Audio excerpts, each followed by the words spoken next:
미혹의 영은 손절하시고 신령한 영 돕는 청사들은 막 부릴 수 있도록 막 기도해야 되는 거예요. 기도해야 되는 겁니다. 나를 바꾸어가는 그 처절한 몸부림을 해야 된다는 것을. 아담과 하와가 선악과를 먹기 전에 그들은 어떤 상태였죠? 완전 거룩한 상태였습니까? 이건 하나님의 징계예요. 미혹의 영은 하나님의 징계예요. 다시금 우리라면 정신을 차리도록 깨닫게끔 하신. 신령한 성도들이 가장 조심할 것은 자기 천사의 타락이에요. 돕는 천사가 가변되고 그래서 미혹의 영이 되었을 때에 성령이 그릇을 기울였습니다. 기울여졌다 그러면 이게 문제가 있다 그러면 뛰어내려야 되는 거예요. 하나님의 뜻이 분명한 것에 따라서, 진리에 따라서 우리는 결정을 해야 되고. 나의 갈 길 다가도록 434장요.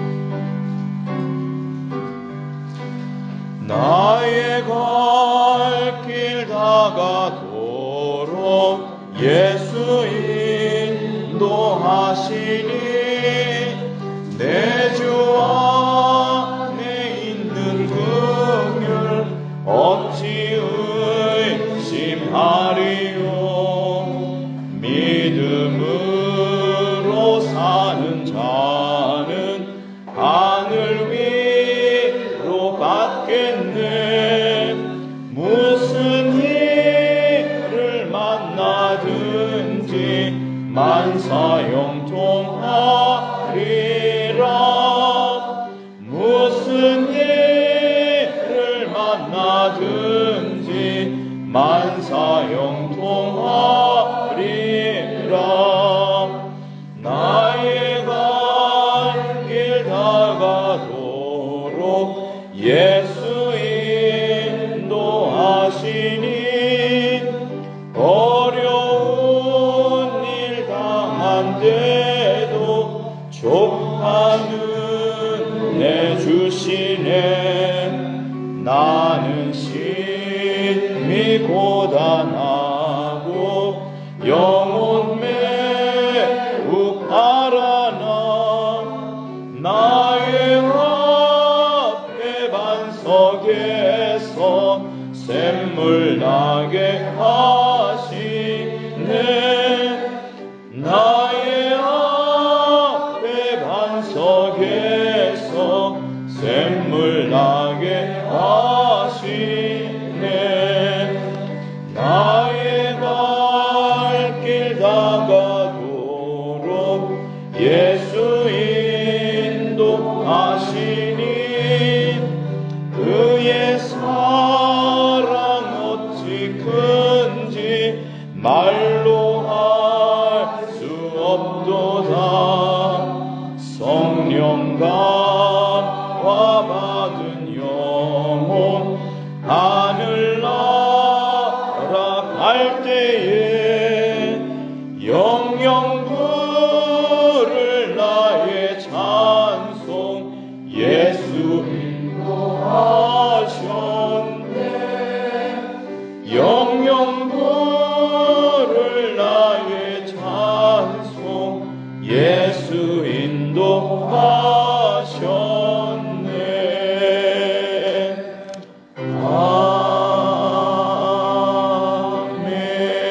아멘.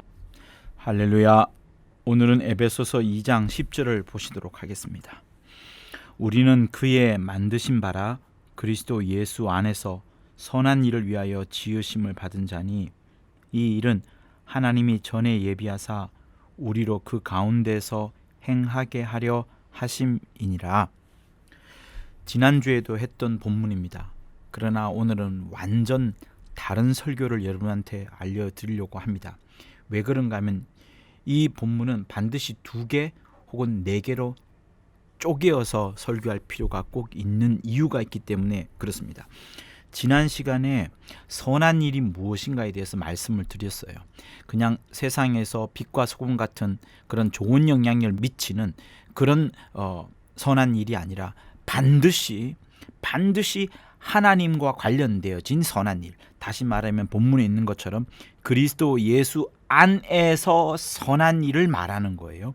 예수 안에서의 선한 일을 말한다는 것이 제일 중요한 포인트였고, 그러면서 누가 우리를 만들었는지, 누가 우리에게 선한 행위를 하도록 권하시는지 그 부분을 말씀드렸습니다. 그래서 결국 하나님께서 당신의 열정과 열심을 다하여서 막 달려가는 그 모습 속에서 그때 우리를 붙잡으시고 그 하나님의 열정과 열망 속에 달려가는 그 일 속에 붙잡은 우리를 쓰시고자 하신다는 그것을 여러분들한테 말씀을 드렸어요.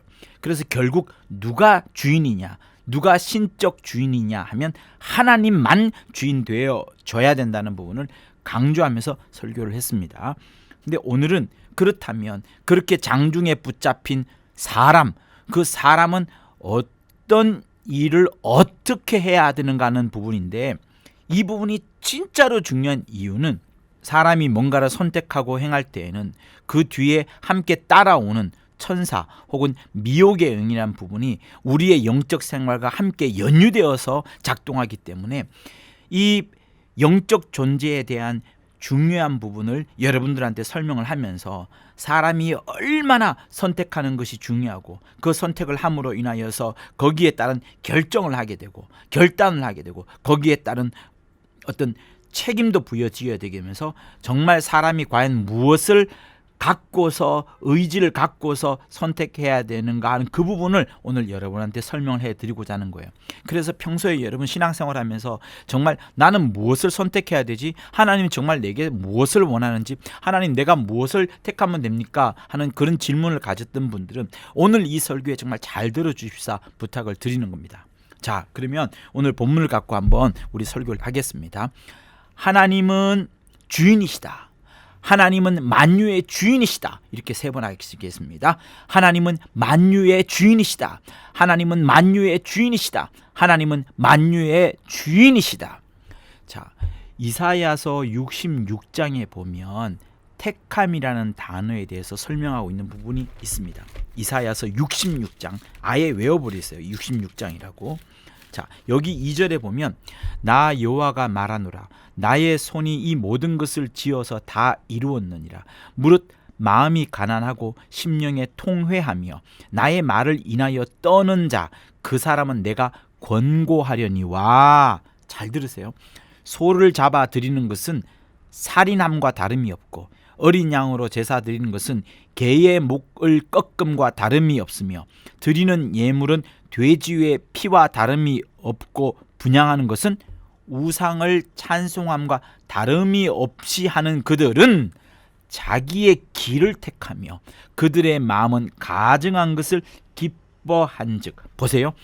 엉뚱하게 예물을 드리고 엉뚱하게 예배한 사람들은 자기의 길을 택했다. 그들의 마음이 이미 가증한 것을 기뻐했다라고 하고요. 4절 나도 하나님께서 말씀하시는 거예요. 나도 유혹을 그들에게 택하여 주며 그 가증한 것, 그 속이는 것을 택한 자들에게 하나님께서도 그들에게 유혹을 택해서 준다는 것을 말씀하는 겁니다. 그러니 우리가 무엇을 택해야 되는지에 대한 하나님의 응답과 그 후속적인 그 일의 역사를 하나님은 지금 보여주시면서 우리에게 경고하는 거예요. 그 무서워하는 것을 그들에게 임하게 하리니 이는 내가 불러도 대답 없는 자 없으며 내가 말하여도 그들이 청종치 않고 오직 나의 목전에 악을 행하며 나의 기뻐하지 아니하는 것을 택하였음이니라 하시니라. 하나님께서 아무리 불러도 대답하는 자가 없고 내가 하나님께서 아무리 말씀하여도 듣는 자가 없고 오히려 하나님 앞에서 악을 행하며 하나님이 기뻐하지 않는 자들이 택하는 것을 그대로 하나님께서도 택하게 해주시겠다 하시면서 사람의 택함이 얼마나 중요한지에 대해서 말씀하시는 겁니다. 하나님은 당신의 경륜을 갖고서 이 세상 천지 만물을 막 경영해 나가세요. 그러나 그 가운데 사람이 택하는 부분에서 그래 너 그거 택하느냐 그럼 너 그거 해줄게 이렇게 하시는 분이세요. 어떠한 특정한 사람이 나쁜 일을 하는 것에 대해서 안타까워 하시겠지만 그것에 대해서 꿈쩍하시거나 놀라지 않습니다. 그래 하나님께는 수많은 사람들이 있고 밤과 낮이 있고 하나님은 마음껏 자기 임의대로 역사하시는 정말 천지 만물의 주관자세요. 그렇기 때문에 하나님은 눈 깜빡하지 아니하시고 악한 자가 악한 것을 택한다면 그대로 택하게 해주시겠다는 것을 말씀하시는 겁니다. 또 여러분이 잘 알고 있는 신명기 30장은 뭐라고 말씀하십니까? 내가 오늘날 복과 생명과 사망과 저주를 화를 네 앞에 두었으니 너는 뭘 택할 것이냐? 네가 만약에 마음을 돌이키지 않고 유혹을 받아서 다른 신들을 택한다면 그대로 되게 해주겠다, 그대로 망하게 해주겠다, 이렇게 말씀하시는 장면을 여러분 기억하지 않습니까? 그러니 여러분, 하나님은 여러분의 선택을 존중해 주세요. 여러분의 의지를 존중해 주십니다. 그런데 어떤 사람은 이렇게 기도해요. 하나님, 오늘 점심 때 뭐 먹으면 되죠? 여러분, 그런 것들은 기도할 거리가 되지 않습니다. 그건 기도가 아니라 자기 선택에 맡겨지는 거예요. 어떤 배우자가 좋습니까? 누구를 택해야 됩니까? 취직 삼성으로 해야 될까요? 어디로 해야 될까요? 이런 것도 물어보기도 합니다. 여러분, 그건 역시도 선택의 영역에 잠겨져 있는 거예요. 그 사람의 의지에 포함되어 있는 거예요. 누구를 배우자로 택할지 하나님이 낙점해 주실 수도 있습니다만, 그러나 그런 부분에 있어서는 오히려 더 많은 예들을 보면은 하나님께서 우리 각각의 개인의 선택에 맡겨주는 거예요. 그래서 여러분, 우리가 선택을 할 때 그 선택의 배경의 지식들이 있습니다. 그 배경들이 있어요. 부모가 어떤 집안이고 어떤 신앙을 가져왔었고, 아니면은 그동안에 내가 하나님의 말씀을 얼마나 깨달았고 알고 있느냐, 이런 부분들이 중첩적으로 배경이 되어서 그 사람에게 역사하는 거예요. 그래서 믿는 가정에 태어나는 것과 믿지 않는 가정에 태어나는 것이 많은 차이가 있고, 또 그보다도 더 중요한 것은 제가 느끼기에는요, 왜냐하면 저는 불신자 집안에서 태어났거든요. 제가 느끼기에는 하나님의 말씀을 읽고서 그 말씀대로 살아가면서 부닥치는 수많은 인생에 대한 경험들과 체험들, 말씀이 적용되어져서 그때 내 삶이 변화되어지고, 또 어떤 데는 다치기도 하면서 화를 당하기도 하면서 그때 만났던 수많은 신앙의 경험들이 내 삶 곳곳에 자리 잡고서 그것이 배경이 되어서 내가 어떤 특정한 선택을 할 때에 그것이 적용되어지는 겁니다. 여러분, 배우자 선택도 마찬가지예요. 예수 믿는 사람이면 좋다라고 하지만 그 마음의 심중 속에 돈을 원하는 자라면 교회 다닌다 할지라도 돈을 조금 더 많이 갖고 있는 자를 택하게 될 겁니다. 그러나 그게 아니라 돈보다도 더 하나님을 사랑하는 자, 얼굴은 좀 못생겼다 할지라도 키는 작다 할지라도 하나님을 더 사랑하는 사람을 찾고자 하는 사람은 정말 그런 사람을 찾게 되어지는 거예요. 왜?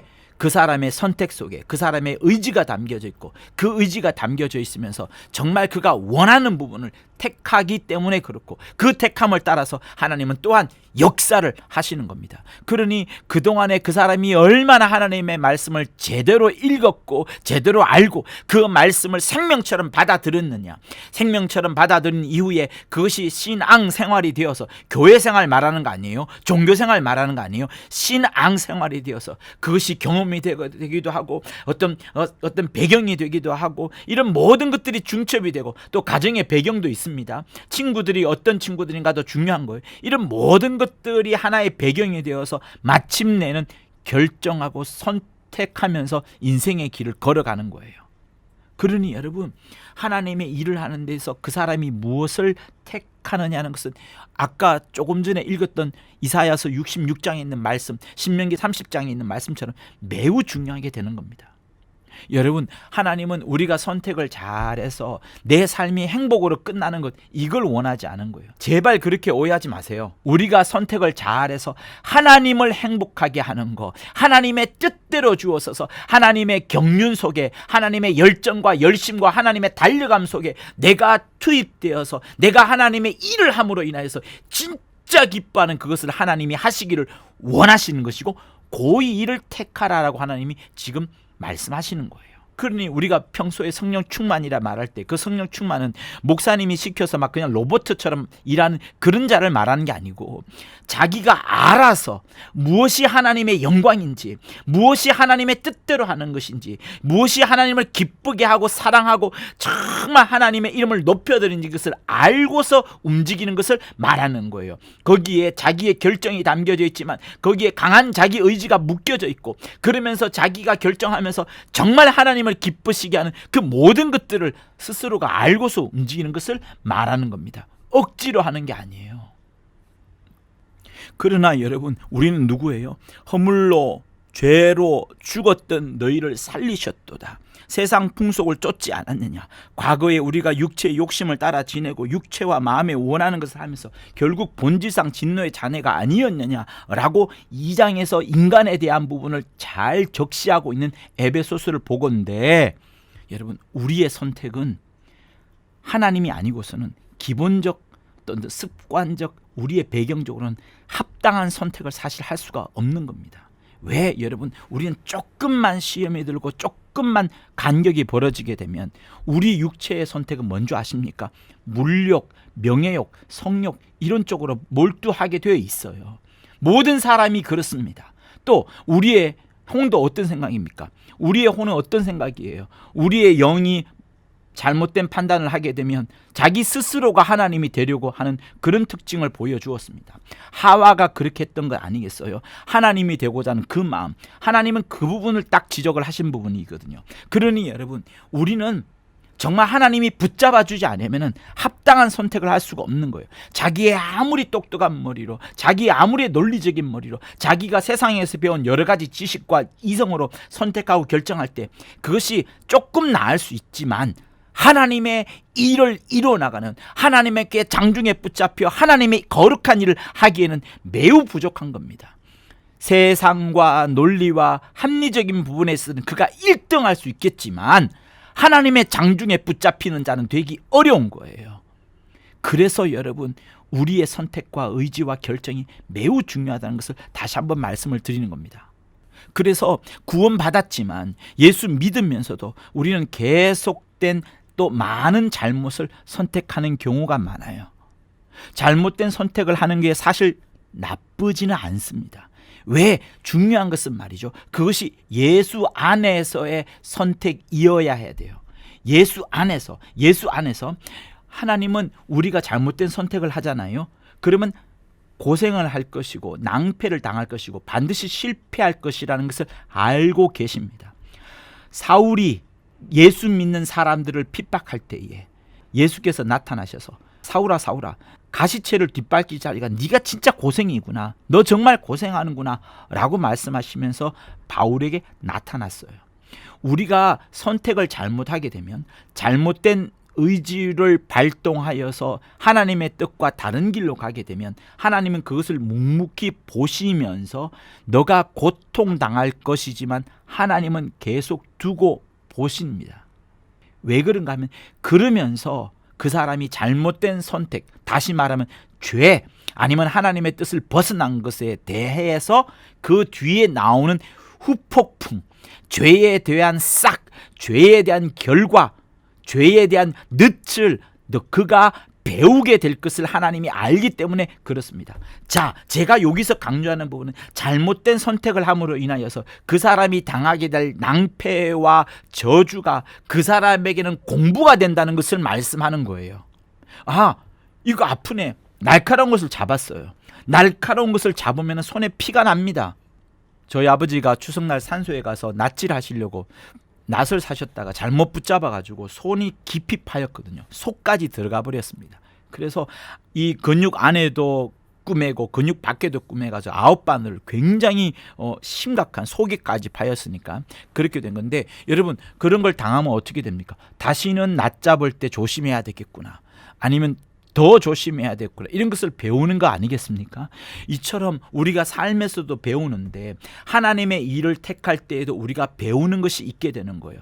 즉 다시 말하면 죄를 택했을 때 마침내는 그 죄에 따른 그 낭패, 죄에 따른 아픔, 죄에 따른 슬픔을 깊이 깨달으면 깨달을수록 죄를 미워하게 되고 반대로 의로운 것, 선한 것들을 사모하게 되면서 아, 내가 정말 하나님의 뜻을 선택해야 되는구나, 하나님의 뜻을 내 의지에 담아가지고 하나님의 뜻을 내 의지로 해야 되는구나, 그리고 하나님의 뜻대로 내가 살았을 때 내 기쁨이 아니라 하늘에서 말미암는 기쁨과 행복과 평안을 누리구나 하는 것을 배우게 되기 때문에 그렇습니다. 어디까지 하나님이 이렇게 우리를 인도하실까요?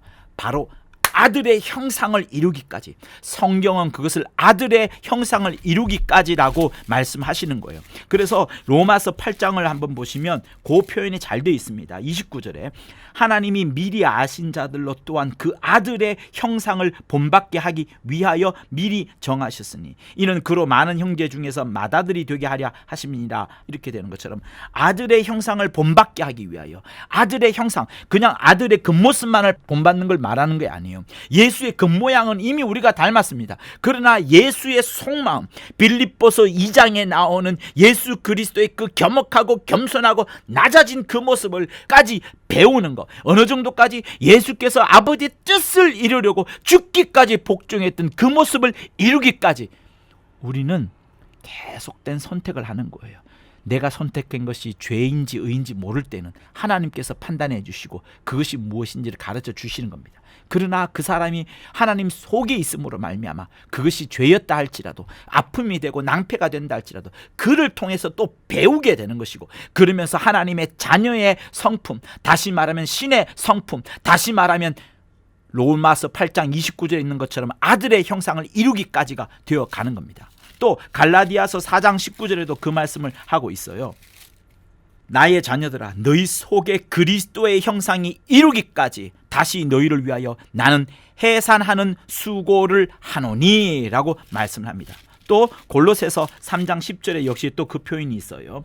새 사람을 입었으니 이는 자기를 창조하신 자의 형상을 쫓아. 여기서도 형상을 쫓아 나오잖아요. 역시 주님이 걸어가신 그 모습을 쫓아서 우리도 지식에까지, 우리의 생각에까지, 우리의 배경에까지 새롭게 하심을 받은 자가 우리다라고 이렇게 말씀을 하시는 겁니다. 그러니 여러분, 우리는 예수 안에 있으면서 바른 선택을 하기도 하고, 어떤 때는 그런 선택을 하고, 어떤 때는 착한 선택을 하기도 하고, 어떤 때는 악한 선택을 하기도 하지만 결국 예수 안에 있을 때 배우게 되는 것이고, 그 배우게 되면서 하나님의 뜻을 점점점 더 알아가고 깨닫게 되고, 그것을 다른 사람에게 가르칠 수 있을 정도로 아비가 되어서 성숙한 마음으로 또 멋진 신앙생활을 하게 되어 가는 것을 말하는 겁니다. 여러분, 선택이 이렇게 중요한 것인데 야곱의 스토리를 한번 보면서 다시 한번 얼마나 선택이 중요한지, 결정과 의지가 얼마나 중요한 건지를 다시 한번 확인할 수 있어요. 리브가의 뱃속에 에서와 야곱이 쌍둥이로 함께 들어가 있습니다. 그때 하나님께서 창세기 25장에서 무엇이라 말씀하시냐면 큰 자는 어린 자를 섬기리라. 다시 말하면 형 에서가 동생 야곱을 섬긴다고 이미 하나님께서 소위 말하면 낙점을 하셨어요. 그런데 야곱의 삶이 어땠습니까? 굉장히 야곱은 열심히 삽니다. 열심히, 다시 말하면 자기 꾀를 굉장히 많이 부려요. 머리가 아주 좋은 척합니다. 자기 꾀를 부려서 굉장히 열심히 일을 해요. 그런데 그것은 사실 잘못된 선택인 거예요. 왜? 하나님은 이미 야곱을 통하여서 복을 주기로, 형보다 더 큰 복을 주기로 예비해 놓으셨습니다. 근데 잔머리를 굉장히 쓰는 거죠. 열심을 굉장히 내는 겁니다. 굉장히 부지런히 하는 거예요. 그런 사람의 특징은 고생을 진탕하는 겁니다. 야곱은 이미 하나님이 말씀하셨기 때문에 형을 속이지 않아도, 장자의 명분을 얻으려고 하지 않았어도, 떡과 팥죽을 주면서 장자권을 살려고 하지 않았어도, 아버지를 속이지 않았어도 충분히 권리를, 그 장자의 권리를 가질 수 있는 하나님의 택함을 받은 자였습니다. 그러나 그는 그 반대로 했죠. 하나님의 택함이 아니라, 하나님의 일하심이 아니라 자기의 수고와 자기의 노력을, 그러면서 아버지를 속이고 형을 속여왔던 것, 그런 꾀와 속임수로 부를 축적해 왔던 것이 야곱이었어요. 또 외삼촌 라반의 집에 가서도 똑같은 짓을 하지 않습니까? 나무를 잘라가지고 껍질을 벗겨가지고 흰무늬를 내고, 그래서 아롱지게 얼룩지게 만들어가지고 양떼들이 와서 그것을 보면서 출산하게 되면 아롱진 것, 얼룩진 것, 점 있는 것, 다풀 모양의 것, 이런 것들을 낳게 되면 자기께 되니까 그렇게 수고를 하는 거예요. 그러나 그런 자기 꾀는 나중에 자기가 뭐라고 말합니까? 그가 바로 앞에 갔을 때 이런 이야기를 해요. 내 나그네 길의 세월이 130년이나 되나이다. 얼마나 그 세월을 힘들게 살았든지 굉장히 험악한 세월을 보내었나이다 라는 그런 말을 하는 겁니다. 자기 스스로 시인할 정도로 자기 꾀에, 자기 속임수에 하나님이 택해 주신 그 복을 받아들이는 그 방법으로 하지 않고 자기 열심을 냈던 전형적인 인물이 바로 야곱이었던 거예요. 그러나 그럼에도 불구하고 하나님은 야곱을 그대로 내버려 두죠. 왜 내버려 두실까요? 말씀드리지 않았습니까? 그 잘못된 선택이 있다 할지라도 그 속에서 배우는 것이기 때문에. 여러분, 그렇게 짧게 아니면 야곱처럼 온 세월 동안에 그렇게 꾀를 부리고 열심을 했던 삶이지만 여러분도 그런 것을 쫓아가겠습니까? 그럴 필요 없어요.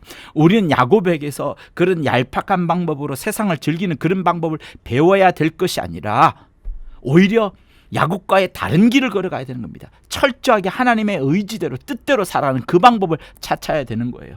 하나님은 그걸 지금 말씀하시고자 하는 거예요. 보세요. 하나님은 야곱이 돈 많고 12자식을 거느리고 떵떵거리며 사는 그런 것에 관심이 전혀 없으세요.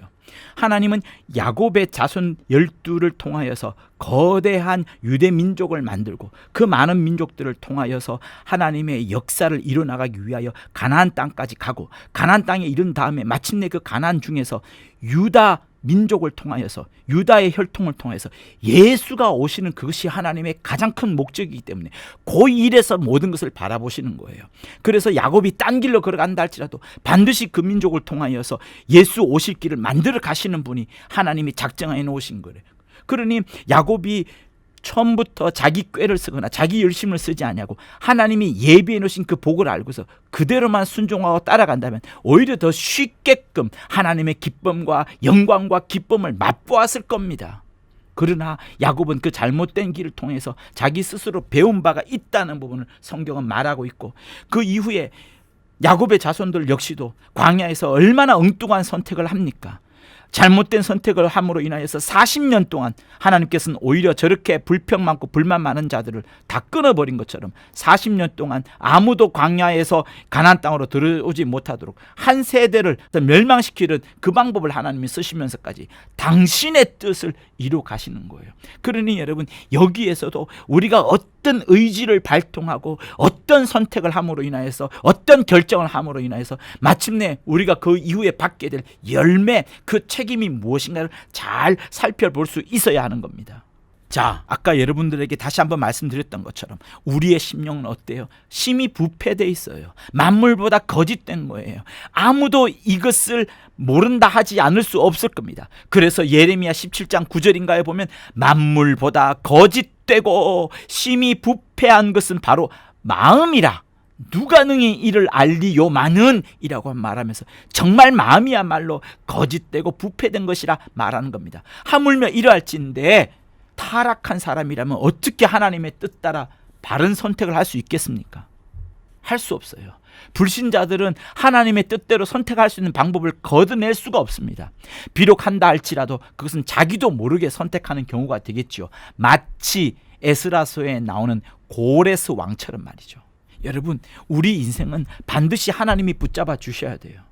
그가 예수 믿든 믿지 않든 하나님의 붙잡힘이 있어야지 그 속에 영광과 찬란한 기쁨이 있는 겁니다. 불신자라도 고레스처럼 써서 정말 영광의 이름이 기록될 수 있는 반면에 또 믿는 자라 할지라도 잘못된 선택을 함으로 인하여서 정말 돌이킬 수 없는 멸망의 자식이 되게 되는 경우가 성경에 말하고 있는 거예요. 그래서 하나님은 우리를 붙잡아 주셔야 되는 겁니다. 여러분은 어떻게 생각하십니까?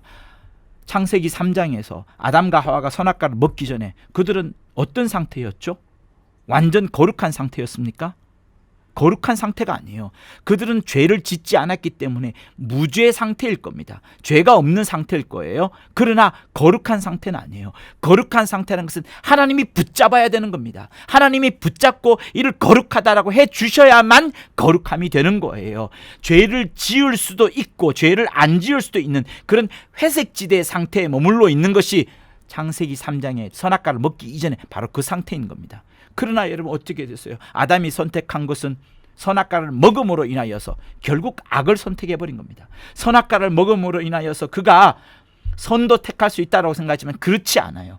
결국 그 선은 자기 자신을 위할 뿐이고 자기 자신을 위로할 뿐이고 자기 자신을 변명할 뿐이고 그러면서 결국 더 분명한 악으로 흘러가게 되어 있는 거예요. 그러니 모든 인류의 마음속에는, 모든 인류의 선택은 결국 악의 방향으로 자유롭게 흘러갈 뿐인 거예요. 선과 악에 대한 자유가 실상은 없는 것과 마찬가지인 겁니다. 마치 중력이 세게 끌어당기고 있어서 사과가 땅으로 떨어지는 것처럼, 반드시 떨어지는 것처럼, 우리는 가만히 내버려두면 반드시 지옥이 우리의 고향인 거예요. 하나님은 우리의 고향을 하늘로 설정해 두었는데 말이죠. 그래서 여러분, 예수께서 자기를 믿은 유대인들에게, 요한복음 8장에 분명히 수많은 유대인들이 자기 앞에 와 있고 믿은 유대인들이라고 분명히 말을 합니다. 8장 30절에 많은 사람이 믿더라. 그런데 대답을 쭉쭉쭉 하시다 보면, 진행하다 보면서 대답을 계속 대화를 이어나가다 보면서 뭐라고 말씀하시면, 너희는 너희 아비의 마귀에게서 났다. 아비의 욕심을 너희도 행한다. 그러면 이때 모인 그 사람들의 욕심은 무엇이었습니까? 살인, 진리가 없는 것, 거짓말하는 것, 거짓의 아비가 되는 것, 이렇게 흘러가는 거예요. 그게 주 예수의 말씀입니다. 그렇게 뛰어난 바리새인들을 향하여서 주 예수의 말씀은, 너희 아비는 마귀다. 그 마귀의 짓을 너희도 하고 있다. 살인, 진리에 서지 못하는 것, 거짓말하는 것 너희도 하고 있다 라고 말하는 거예요. 그러면 유대인도 아닌 우리는 어떻게 되겠습니까? 뻔한 거예요. 그리고 우리가 지금 계속 본문으로 삼고 있는 에베소서 2장은 뭐라고 말합니까? 세상 풍속 쫓고 불순종한 아들, 욕심을 따라 지낸 자들이 너희가 아니냐? 본질상 진노의 자녀가 너희가 아니냐? 이렇게 말씀하는 겁니다. 그러니 우리는 하나님 없으면 자기가 하나님인 것처럼 착각하고 계속 살아가는 거예요. 착각하고. 그러다 보니 우리는 행복과 불행 중에 행복을 택하지 않고 불행을 택합니다. 나는 불행 안 택하는데 행복 택하는데, 그럼 이렇게 한번 생각해 볼까요? 나는 죄를 선택할까요? 죄 짓지 않는 걸 선택할까요? 믿는 자인 경우에 죄 짓지 않는 것을 선택하려고 합니다. 그러나 이상하게도 죄를 짓는 것을 선택하게 됩니다. 왜? 요거 잠깐만 눈 감으면 내가 100만 원 얻는데, 이거 그냥 정직하게 하지 말고 살짝 이 정도는 용납해 주겠지, 자기 스스로 위로를 하면서 충분히 남을 속일 수 있는 전제 하에서 자기의 어떤 속임수나 자기의 어떤 위력으로, 자기의 권위로 눌러가면서까지 그렇게 죄를, 살짝 쓰는 죄를 택합니다. 다시 말하면 불안과 평안 중에서 불안을 택하는 거예요. 왜? 그래야지 100만 원을 얻으니까. 이건 뭘 말하는 겁니까? 전적으로 하나님께 못 맡겨서, 이것조차도 하나님께 못 맡겨서, 요 사소한 것조차도 하나님께 못 맡기는 선택을 함으로 인해서, 하나님을 못 믿음으로 인해서, 그리고 내가 직접 하려다 보니 하나님 없이 요 부분에서는 하나님이 관여하지 않아야 되거든요. 그래야 자기가 100만 원이 자기께 되는 거니까. 그러다 보니 우리는 평안 대신에 불안을 택하게 되고, 염려와 행복 중에서 염려를 택하게 되는 것이 바로 우리인 겁니다. 그리고 사람이 왜 두려움을 느낍니까? 사람이 두려움을 느끼는 것은 율법 때문에, 아니면 적어도 양심 때문에 두려움을 느끼거든요. 죄가 그것을 계속 찔러줍니다. 근데 왜 두렵습니까? 결국은 자기보다 윗사람에게 그것이 들통날까봐, 더 높게 말하면 하나님께 발각이 될까봐, 오히려 하나님이 자기를 지켜주면 되는데, 하나님이 자기를 지켜주려면 여러분, 영혼육 모든 부분에 있어서 깨끗해야 되는 거예요. 완벽해야 되는 거예요. 조금도 흠이 없어야 되는 거예요. 그래야지 하나님이 지켜주시고, 반대로 하면 하나님과 원수가 되어서 내 스스로가 지켜야 되는 겁니다. 내 스스로가 지키는데 나를 하나님으로부터 차단시키고 오히려 원수를, 마귀를 껴안는, 내 죄를 껴안는 그런 짓으로 흘러가게 되는 거예요. 그러니 두려운 거예요. 그러면 나중에 어떤 일이 생깁니까? 내 마음속에 알지 못하는 죄책감이 듭니다. 여러분, 죄책감이 무엇을 말합니까? 나 스스로 내가 죄인의 마음을 가졌다는 것을 계속 생각하는 겁니다. 다시 말하면 내가 스스로 하나님이 되어서 나를 책망하는 거예요. 너에게 죄가 있다. 그것을 나 스스로 양심이 찔러주는 겁니다. 인간이 죄책감에 휩싸인다는 것은 자기가 여전히 하나님의 자리에 앉아서 그 죄를 자기 스스로 책망하기 때문에 그런 거죠. 여러분, 이거 절대로 피할 수 없어요. 완전히 피하려면 어떻게 되는지 압니까? 내가 하나님 안 되면 되겠지, 이러면 되겠지만, 그것보다도 아예 죄와 멀어진 삶을, 죄를 택하지 아니하고 하나님의 의를 택하고 행복을 택하고 평안을 택하고 두려움을 택하지 말고 하나님이 함께 하시는 그 하나님의 보호를 택한다면 그런 것은 전혀 생기지 않습니다. 그러니 여러분, 다 따지고 보면, 정말 가만 생각해 보면 사람은 아무것도 아니에요. 뭘 할 수도 없어요. 결국은 다 죄 덩어리만 양산해내는 것이, 그게 다예요. 죄덩어리의 아기들만 계속해서 태어나게 하는 것이 우리라는 것을 발견하게 됩니다. 그래서 하나님이 우리를 붙잡아 주시는 거예요. 우리를 견고하게 꼭 붙잡아 주시는 거예요. 그리고 그때부터 하나님의 건지심의 역사가 시작되는 거예요. 처음부터 자기 스스로 가려고 할 때는 하나님이 돕지 않으시다가 이제 내가 포기하고 절망하고 이제 뒹굴고 나자빠지고 배를 벌렁하게 깠더니 그때부터 하나님이 역사하시는 거예요. 그러나 그 역사는 나의 회개, 나의 돌이킴, 내가 하나님께로 다시 돌이켜 가리라는 그 회개부터 생각하는 거예요. 그때 내 생각을 내려놓고 하나님의 생각을 붙잡을 때, 다시 말하면 하나님이 말씀이 일러주시는 그 진리를 붙잡을 때, 그때부터 하나님은 역사를 하시는 겁니다.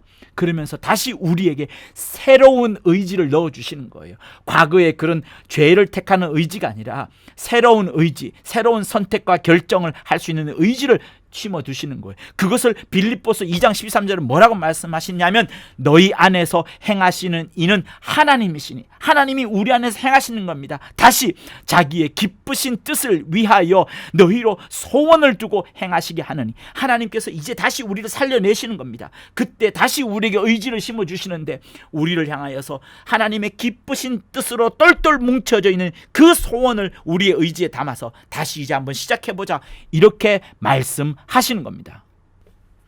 여러분, 성경에도 여러 선택의 갈림길이 나와요. 정말 많은 갈림길이 나옵니다.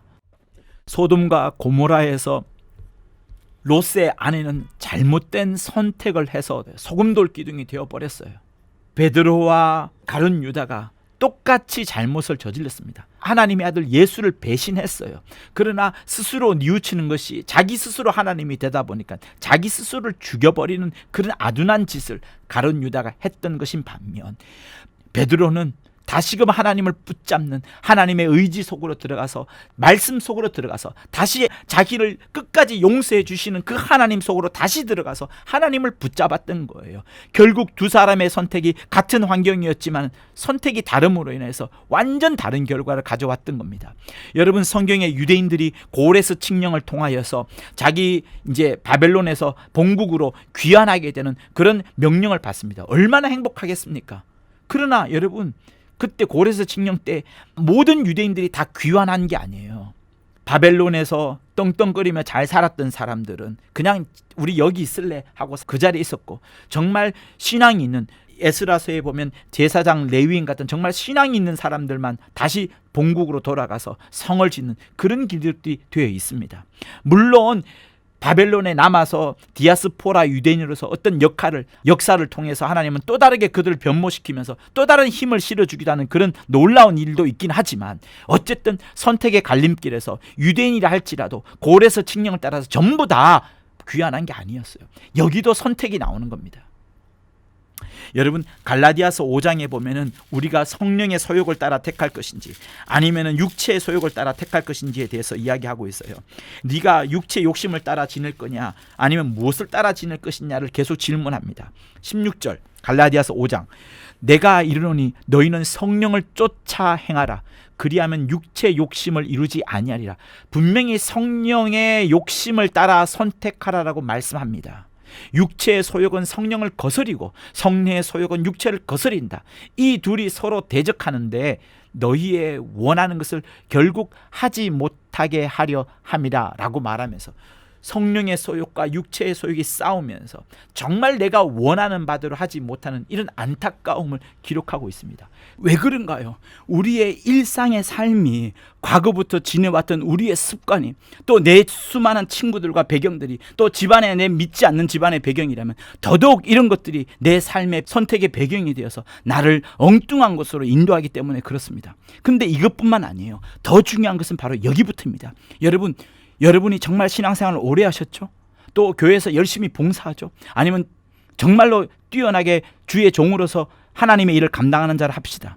여기에는 또 다른 무엇이 관여합니다. 그게 뭔가 하면 영적 존재에 대해서 말씀하는 거예요. 영적 존재.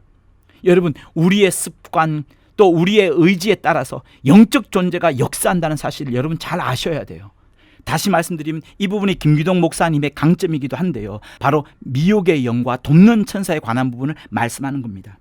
하나님의 아들이 하늘에 들어오실 때에 그때 예수를 돕는 수많은 영들이 있었다라고 히브리서 1장 5절에서 7절까지는 말씀합니다.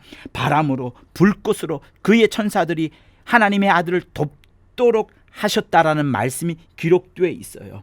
그렇기 때문에 하나님께서 성령을 보내실 때, 성도들에게 성령을 보내실 때 그에 따른 권능들을 많이 보내주시는 겁니다. 아무것도 하지 않으려면 보내주지 않을 거예요. 그러나 하려는 자들에게는 그것을 보내주시는 거예요. 하나님의 아들 예수에게 보내주셨던 것처럼 성령으로 말미암는 자, 설명으로 일하는 자에게 천사를, 영적 존재를 보내주시는 겁니다. 문제는 돕는 천사가 왔을 때 바로 그때부터인 겁니다. 내가 하나님의 의지대로, 하나님의 뜻대로 하나님의 일을 하기 위해서 이 돕는 천사를 잘 부려야 되는데, 그것이 아니라 내가 게을러지고 다른 유혹을 받아서 다른 곳으로 역사하고, 그러면 이 돕는 천사가 미혹의 영으로 과변되는 부분을 말씀하는 거예요. 많은 사람들이 미혹의 영이라고 하면 마귀가 부리는 종으로 여기는데 그렇지 않습니다. 미혹의 영은 하나님이 부리시는 악신과 같이 구약에 나오는 사울에게 나타났던 하나님이 부리는 악신처럼 하나님이 부리시는 거예요. 원래 우리에게 돕는 천사로, 그래서 하나님의 일을 하도록 돕는 자로, 부리는 자로 우리에게 보내준 천사가 내가 게을러지거나 내가 다른 유혹을 받거나 내가 악한 일을 하거나 내가 내 꾀에 빠져서 또 다른 일을 하게 될 때는 하나님이 그것을 그대로 내버려 두시는, 나의 택함을 따라서, 나의 가정됨을 따라서, 나의 악함을 따라서 그대로 하나님께서 내버려 두시는 그런 역사가 나타나는 부분을 성경은 이야기하고 있는 거예요. 그러니 여러분, 예수 믿으면서 주의 일을 열심히 할 때에, 봉사 열심히 할 때, 그때 받게 되는 그 일에 대해서 더 갑절로 열심히 일하도록 주신 그 천사가 내가 잘못된 선택과 의지를 또 활동을 함으로 인하여서 이 천사가 변질될 때에, 미혹의 영이 되어버릴 때 나의 신앙생활은 매우 꼬일 수밖에 없다는 것을 말씀하고자 하는 거예요. 여기에서 다시 한번 의지와 선택과 결정, 그에 따른 얼마나 내가 그 열매를 엉뚱하게 받아야 되는지에 대해서 저는 여러분들한테 경고하고 말씀드리고자 하는 그것을 말씀하는 겁니다. 우리는 하나님을 섬기되 우리의 뜻대로 하지 말아야 되는 겁니다. 하나님의 뜻대로 섬겨야 되는 거예요. 사울 왕에게 너가 전쟁에서 취한 자를 모두 죽이라 했으면 죽였어야 되는 거예요. 그런데 사울은 좋은 짐승을 놔두고 왕을 살려두었습니다. 제사 때 써먹으려고, 다른 데 써먹으려고. 그런데 그것을 하나님은 굉장히 가증하다 하시면서 너가 여호와의 말씀을 버렸으므로 여호와께서도 너를 버려 왕이 되지 못하게 하리라 라고 사무엘상 15장에 나오는 거예요. 다시 말씀드리면 하나님께서 부리시는 영들 중에 성도들을 도우라고 우주로, 음부로 보냄을 받은 천사가 있어요. 그들이 부지런히 일할 수 있도록 성도, 다시 말하면 하나님의 성령을 받은 자가 그의 충만한 신앙생활을 위하여서 진보에 더 큰 진보를 거듭할 수 있도록 돕는 천사로 보내어 주었는데, 만약에 그 주인인 성도가 그렇게 하지 않을 경우에, 더 나아가서 하나님을 실망시킬 경우에는 천사가 더 이상 일할 수 없게 되는 거예요. 그 성도에 대한 하나님의 실망감을 감당해야 될 자가 바로 천사들인 겁니다. 그러니까 하나님의 기쁘심을 위하여, 하나님의 일을 위하여 돕는 천사로 보내셨던 그들이 이제는 하나님의 실망이 되어서 가변된 천사로, 미혹의 영이 되어서 하나님의 실망함을 보여주는 거예요.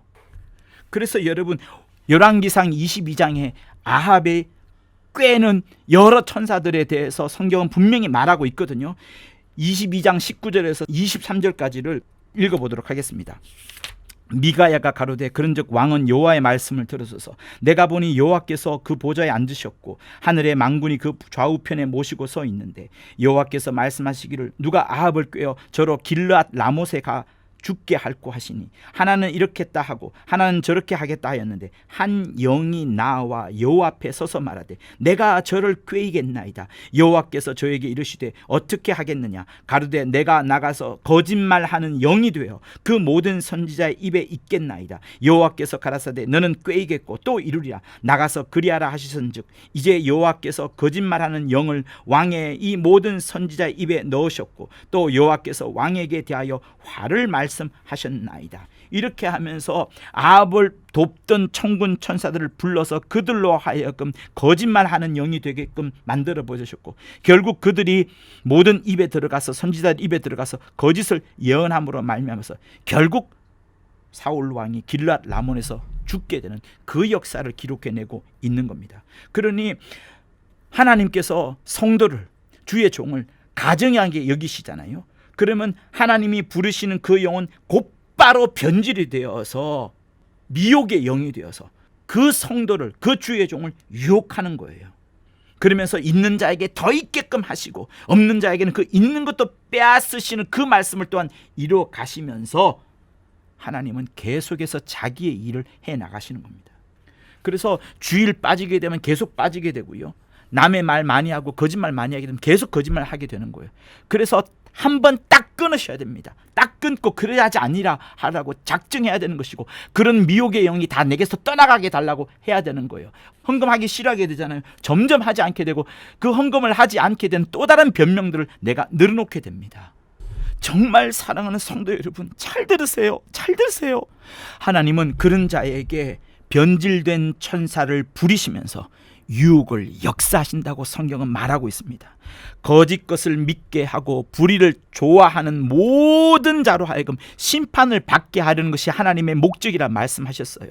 은혜 받은 설교자라 할지라도 강단에서 남을 욕하고 핍박을 하게 되면 하나님께서 그것을 가증하게 여기시고 그에게 유혹을 역사하시게 되고 그러면 그 사람에게 그것이 습관과 버릇이 되는, 다시 말하면 미혹의 영이 되어서 영영 그것을 고치지 못하도록 하면서 계속 그런 식의 설교를 하게 될 수밖에 없게 하나님이 만드신다라고 말씀하시는 거예요. 여러분, 하나님은 참되시고 거짓말이 없는 진리신데 왜 거짓말을 하게 하실까요?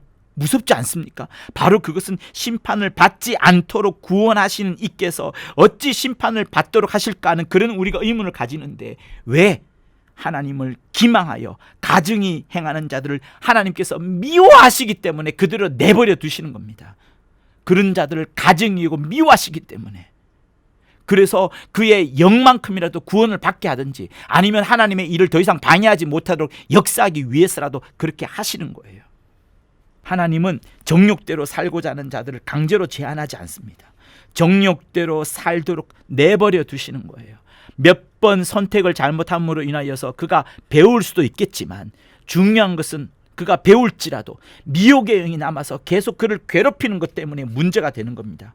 그렇기 때문에 신령한 성도들이 가장 조심할 것은 자기 천사의 타락이에요. 돕는 천사가 가변되고 변질되고 그래서 미혹영이 되었을 때에 이것이 마치 자기 이력서처럼 남아가지고 주 앞에서 자기 저지른 일에 대해서 하나님의 징계로서 역사되기 때문에 그렇습니다. 여러분, 이건 하나님의 징계예요. 미혹의 영은 하나님의 징계예요. 다시금 우리로 하면 정신을 차리도록 깨닫게끔 하시는 그 진리경에 있는데, 그러니 우리가 어떻게 해야 되겠습니까?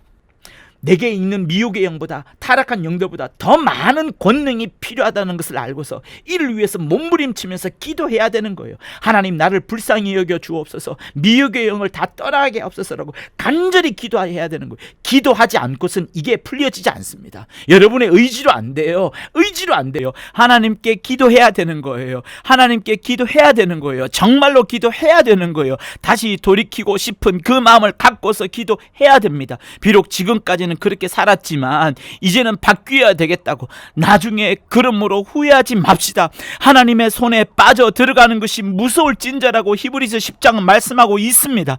나중에 후회하지 말고 지금 자기 몸 안에 귀신을 축사하고 또 내게 있는 미혹의 영을 제거하여 주옵소서라고 기도해야 하는 겁니다. 여러분, 그 스토리 알죠? 예수께서 예루살렘 들어가실 때 무화과 나무를 발견합니다. 근데 열매가 없자 막 실망하시잖아요. 그때 네가 영원토록 열매를 딸 자가 너에게는 없을 것이라 이렇게 말씀을 합니다.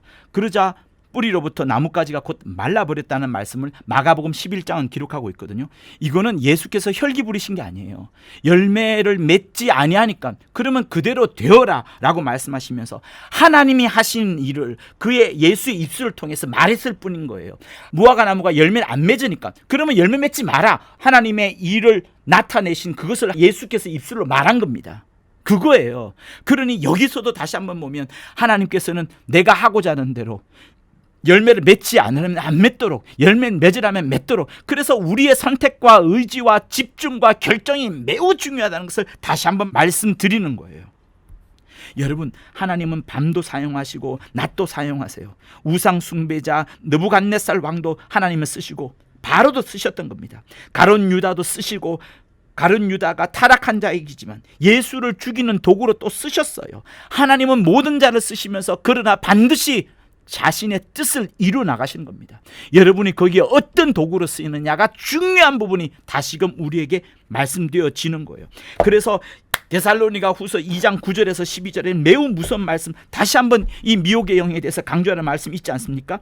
악한 자의 임함은 사단의 역사를 따라 모든 능력과 표적과 거짓 기적과 불의의 모든 속임으로 멸망하는 자들에게 임하리니 저희가 진리의 사랑을 받지 아니하여 구원함을 얻지 못함이라.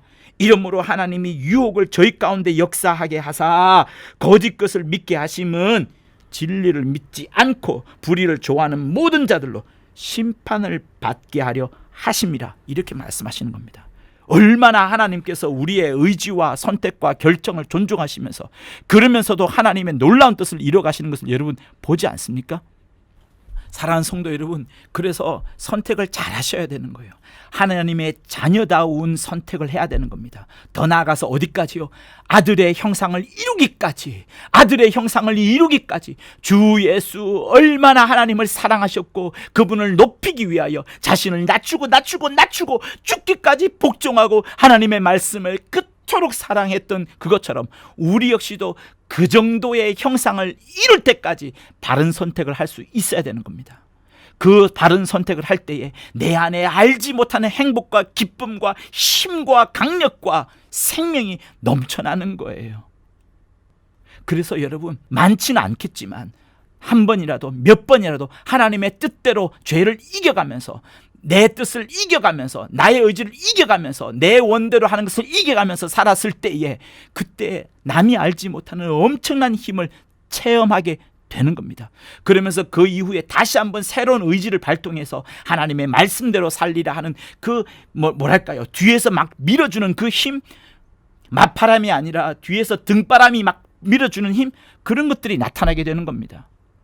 반면 내가 선택을 잘못하게 되면 어떻게 좌절이 오게 되고 부끄럽기도 하고 죄스럽기도 하고, 아 정말 이렇게 살면 안 되는구나 하는 것을 깨닫기도 하게 되고, 반면에 정말 성령의 인도하심을 따라서 바른 선택을 했을 때 생명이 넘쳐나고 기쁨이 넘쳐나는, 이게 진짜 사는 맛이지, 이거야 진짜 하늘의 행복이구나, 이런 것을 깨닫게 되기 때문에 성령은 우리 안에서 계속 우리의 의지와 결정과 선택을 살펴보시면서 혹시 우리가 실패를 하더라도 자기의 선택에 따른 그런 선택을 잘 하기를 원하시는 거예요. 그래서 성도 여러분, 내가 어떤 선택을 하느냐가 정말로 중요합니다. 이것도 아니고 저것도 아니고 차지도 않고 더없지 않을 때에 가장 답답해 하시는 분이 하나님이세요. 보세요, 하나님은 분명히 진리를 성경을 통해서 말씀하셨습니다. 그러면 너가 진리를 안다면 이쪽에 가든지 이쪽에든지 할 수 있지 않느냐, 왜 차지도 않고 더없지도 않게끔 이런 결정 저런 결정 아무것도 하지 못하냐, 이런 부분을 매우 답답하게 생각하십니다. 여러분이 혹시 진리에 맞다라고 생각을 해서 교회 이쪽 편에 섰다고 합시다. 그러나 이쪽으로 살아가다가 계속 지내보니 이게 아니다 싶으면 뛰어나와야 되는 거예요.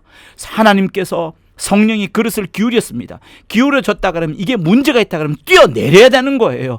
끝까지 붙들고 있을 필요가 없는 거예요. 하나님의 뜻이 분명한 것에 따라서, 진리에 따라서 우리는 결정을 해야 되고 그 진리를 향해서 막 몸부림을 쳐야 되는 겁니다.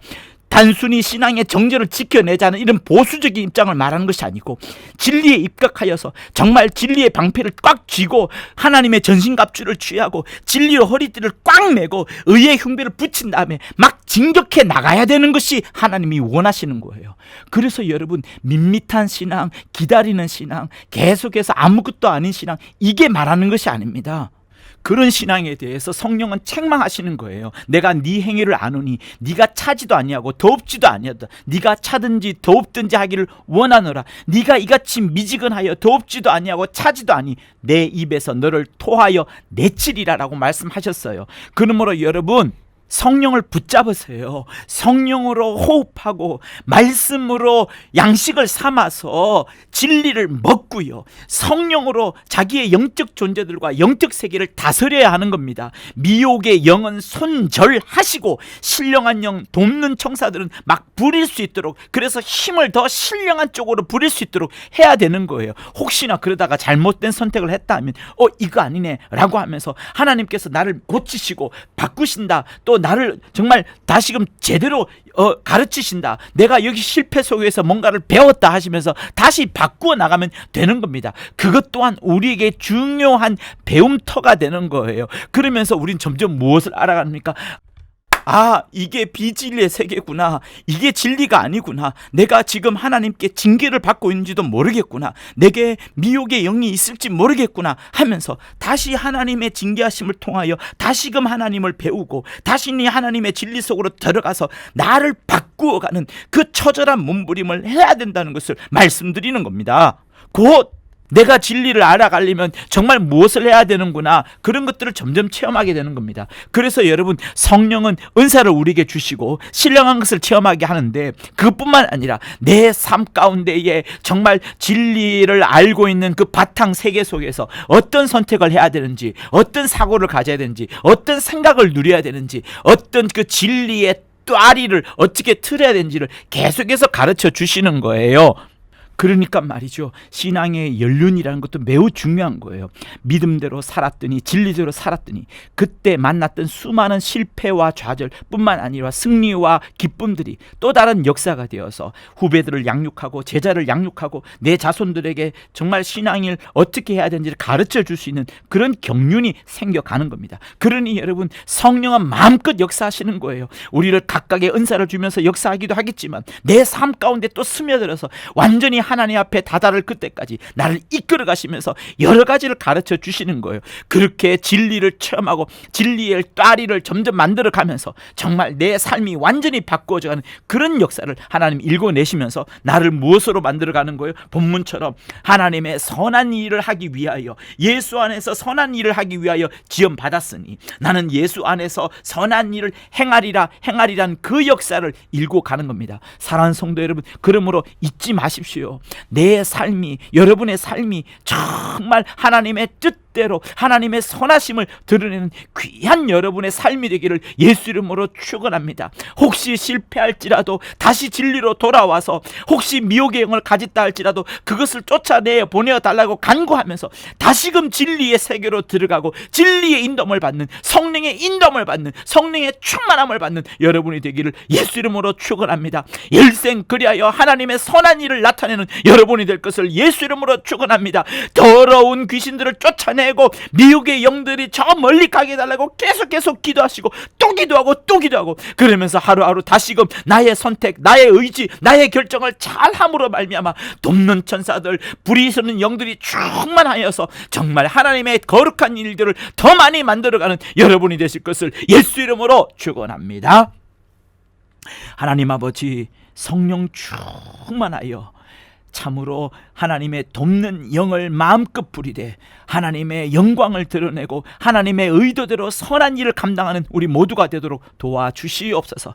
비록 실패한다 할지라도 그 실패 속에서 많은 것을 배우게 도와주시고, 그런 하나님의 징계를 통하여서 미혹의 영을 발각하고 미혹의 영을 쫓아내어보는 거룩한 역사가 우리 삶 가운데 있도록 인도하여 주시옵소서. 마침내는 하나님이 기뻐하시며 선한 일을 모두 다 감당하는 우리 성도들 되게 도와주시옵소서. 예수 이름으로 기도합니다. 이제는 우리 주 예수 그리스도의 은혜와 하나님 아버지의 극진하신 사랑과 성령의 감화 감동 교통케 하심이 진리대로 살고자 하는 자, 진리를 꼭 붙잡고 그에 따라 하나님의 뜻에 따라 자기의 선택을 하고 결정을 하고 의지를 가지라는 자들 위해 영원토록 함께 있을지어다.